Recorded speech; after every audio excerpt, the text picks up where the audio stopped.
Hi everyone, welcome to my channel. Welcome to Art Mastery Coffee series. Today we are drawing an old man's portrait. It is important to know how to draw an old face because there are so many wrinkles. There are many other details on the face that we have to be careful about, and it is usually difficult for especially young artists. Today, step by step, I will try to explain how I drew this portrait right here and what were the difficulties and how you can overcome them. If you like this video, please don't forget to hit the like button and make a comment. Your comments are so important to me. And if you like my channel, please don't forget to subscribe. Coffees are ready? Let's draw.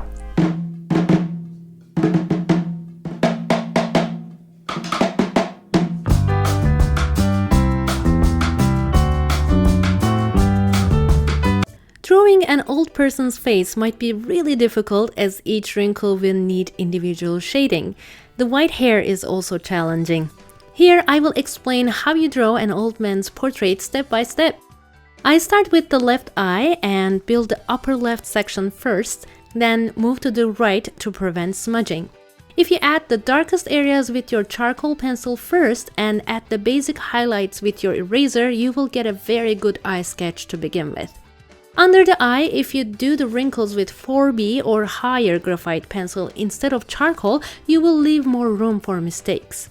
I blended everything with a paper towel first, then after the second layer of wrinkles, I blended with cotton tip only, so the lines stay dark and smaller areas get their nice mid-tones.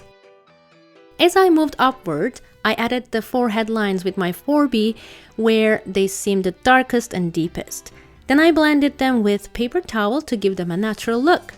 If you haven't watched my video 5 hacks of charcoal before, I am adding it here on the top because in this video I explained in detail what happens when we blend with a blending stump, a cotton tip or a tissue.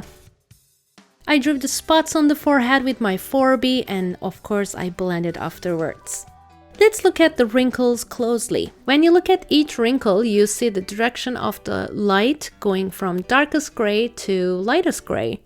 Some bottom lines are even black. If you give this look to our portrait, then it will look realistic. For this, I'm going to show you how I added that darkest to lightest transition with my F and 4B pencils. Here, I'm going to add first F in those areas and then I'm going to add the darker shade 4B so that it's going from darkest to lightest. If these pencil numbers don't mean anything to you, I added the link above so you can see my previous video understanding pencils where I explain all these numbers in detail. Here you can see I am adding from the darkest to lightest shading and I'm blending as I go, but I definitely make sure that I have transitions.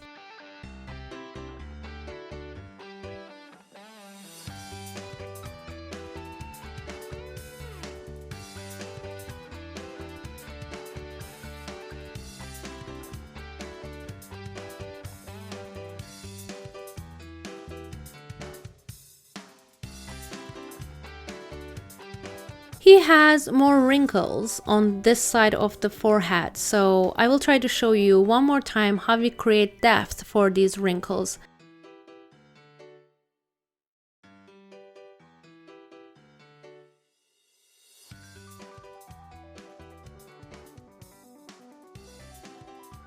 I'm going to add the photo here as well so you can understand better. Again, the keywords are shadows, midtones, and highlights. I added the shadows first, then I blended them with a tissue so they look natural. Then for the darkest of these shadows, I used my medium charcoal pencil. But I applied it very, very lightly.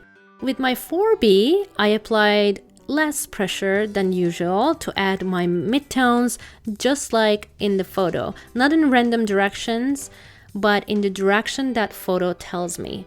After I added those midtones with my 4B, I blend them again and I added highlights, I added midtones again, and then I added my shadows and I blended them again. So this is actually on repeat until you are satisfied. What I'm doing is the darkest shadows first, the midtones with my 4B, and I edit my highlights with my eraser, then I blend them and I repeat the process. Shadows, midtones, highlight, blend. Shadows, midtones, highlight, blend. The brightest parts needs to be highlighted, so I use Tombow eraser pencil for this. And blending is super important for them to look natural and nice.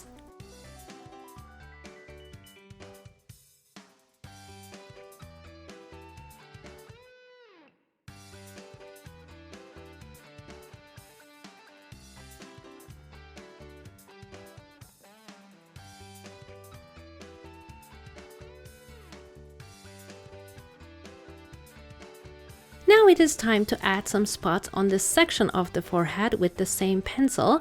I'm not putting pressure at all. I'm not creating perfect circles that are evenly, regularly spaced. I'm just drawing what I see in the photo. The eyebrows are black and white because they are too thin to create with my eraser, the white parts. I decided to use white gel pen instead.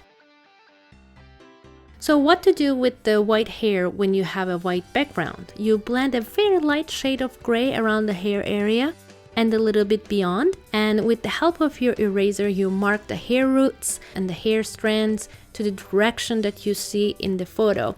I will show you more in a minute, but now I want to continue with the rest of the face. I darken up the deepest wrinkles with my charcoal. Add the nose and cheek details. The nose had some spots as well, so I added them with my 4B. Old people's nose is same as any other nose. If you would like my tips on how to draw a realistic nose, I put the link on the right top corner right now. You can watch it from there.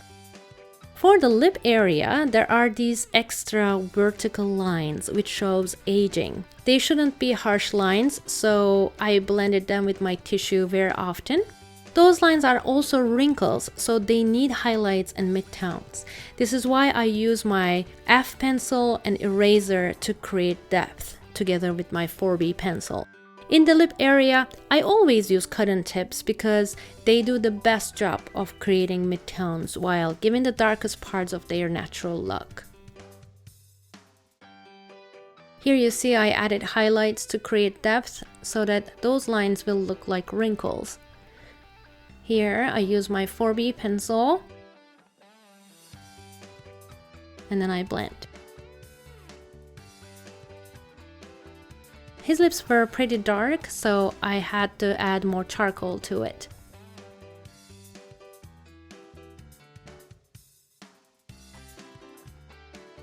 For the ears, if you want some tips, I added a link on the top explaining how to draw realistic ears. Because all people's ears are the same as other people's ears.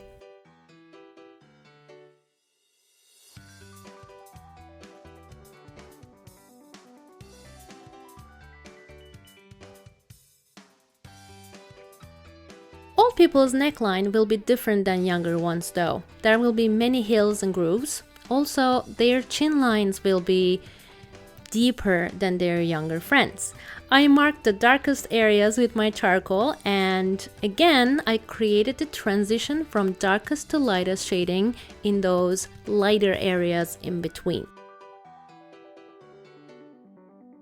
For the clothing, I used soft charcoal and I found using a medium 8 brush very helpful.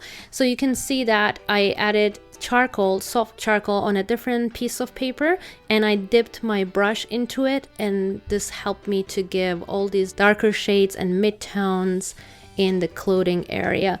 The details were constructed by blending stump and my graphite pencils also.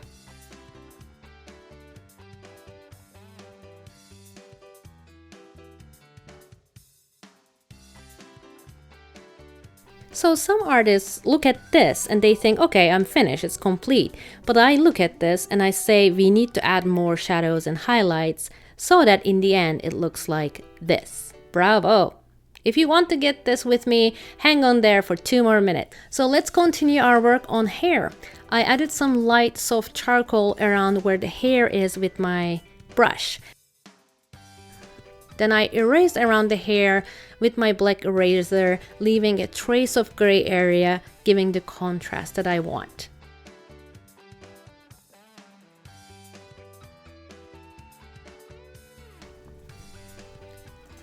Now I'm darkening up the lines from top to bottom. After I darken it up with my charcoal, I go over it with my blending stump for sure, by just basically going over the lines.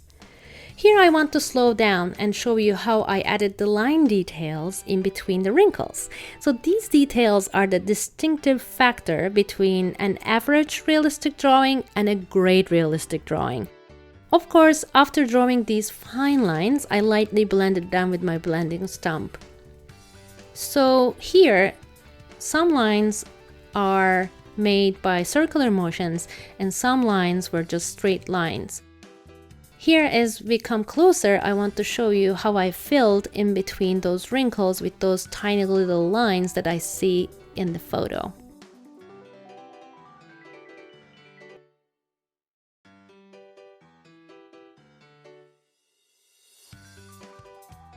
The left eye had more wrinkled areas under the eye. The second part though, the second eye I'm going to show you in a second, had more these fine lined areas between the eyebrow and the eyelid.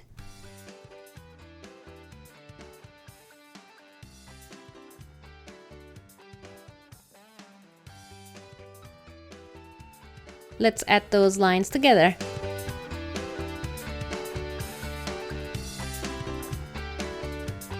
Here we go.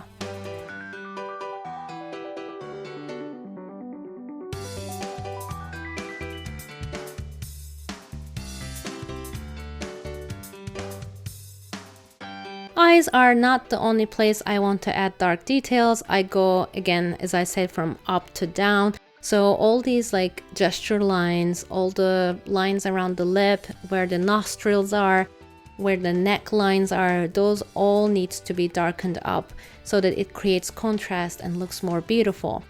After I added the dark lines, I added the highlights.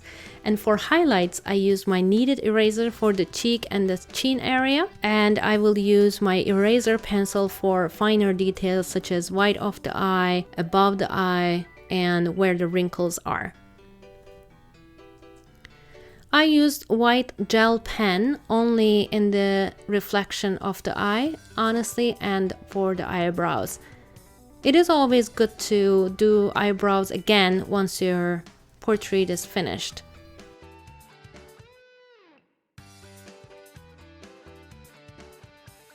As you saw during the portrait study, I blended constantly with a tissue to form layers, but this is my last layer, so I'm not going to use my tissue.